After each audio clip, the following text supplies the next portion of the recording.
Hey YouTube, it's Madeline again of Sister Luna Psychic Services. And as you can see, like I mentioned at the end of my last video, we're doing something different this time. So instead of a tarot video, I'm actually starting the 2018 YouTube Pagans Challenge, the ABCs of Paganism. So it's a little bit Sesame Street, but we're gonna roll with it. So the first video in ABC is gonna be A, obviously. And as you can see, I'm sitting next to my altar. But this altar is not set up to be as pretty and as perfect as I'd like for it normally to be. It's kind of halfway between Yule and something else. And I took a bunch of crystals off of it because I was doing Reiki for a client. So yeah, we're not going to do A's for altar. And instead, we're going to do A is for acting in accord. So I'm sure a lot of you are familiar with that expression. An example is if you were to do, say, a love spell, so you go home, you light the candle, you read the words, that's pretty easy. I mean, maybe pulling the hair out of the back of their neck without them noticing isn't that easy. Just kidding. But yeah, so hiding away at your altar and doing the spell is not that scary for most of us who are used to that kind of thing. And the actual much more scary prospect is to have to actually go up to that person and say hello to them or, make contact. So you can do the love spell, but if you do the spell and then you avoid that person because you're afraid of them or, afraid of getting rejected, then you're never going to be able to actually complete that manifestation and bring it into the middle world, into your experience.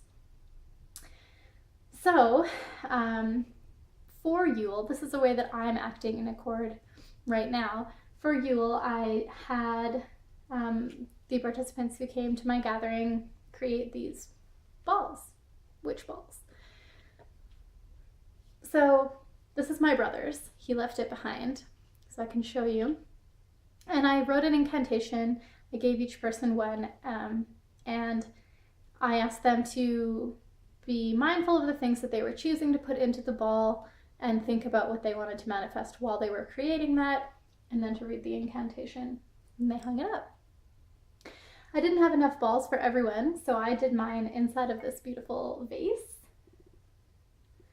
So what I am manifesting with this is greater skill at writing, dedicating more time to writing, feeling more capable of writing well and writing better, and being more widely read and being recognized for that work and that creativity. And so I created the spell. I read the incantation. I manifested, I sparked that manifestation through fire because this is a passionate, creative project or thing that I'm manifesting. But all of that is only the first part. Once you choose what you want to do, then you enact the spell. Now, in order to act in accord with that spell, I have to make sure that I set aside time to write. I have to make sure that I'm reading writers that inspire me. I have to do as many things as I can in this physical world to bring about this thing that I want to manifest. And if you watched my death video, you saw that I'm in a new house right now. And so at summer solstice last year, what I wanted to manifest was a home that's just mine, that I don't have to share, that I can make my own. And I did that, but I didn't do it by just doing the spell and then not looking for a different place to live and not trying. I made sure that I got a job that I could afford to get a place like this, and I searched and I came out here and looked at lots of places, and now I have it. So if I had just done the spell and not done all those other things, I wouldn't have gotten it. It's extremely important to act in accordance with the spells that you want to weave. It's also important to act in accord with your own values, especially when you're using magic to manifest things. You know, the power of your mind and your spirit is very strong.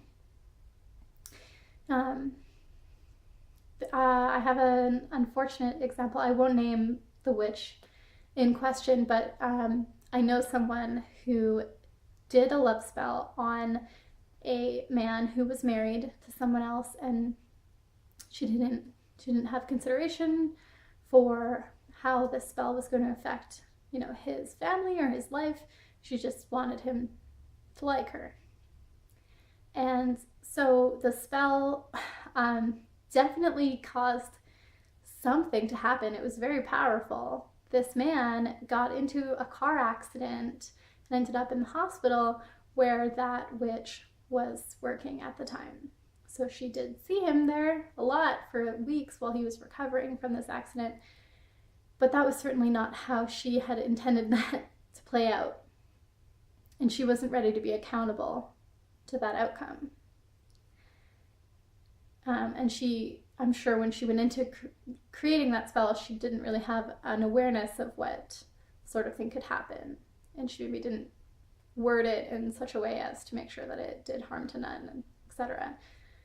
Or certainly, like, I know there are lots of pagans out there who are for doing curses or hexes.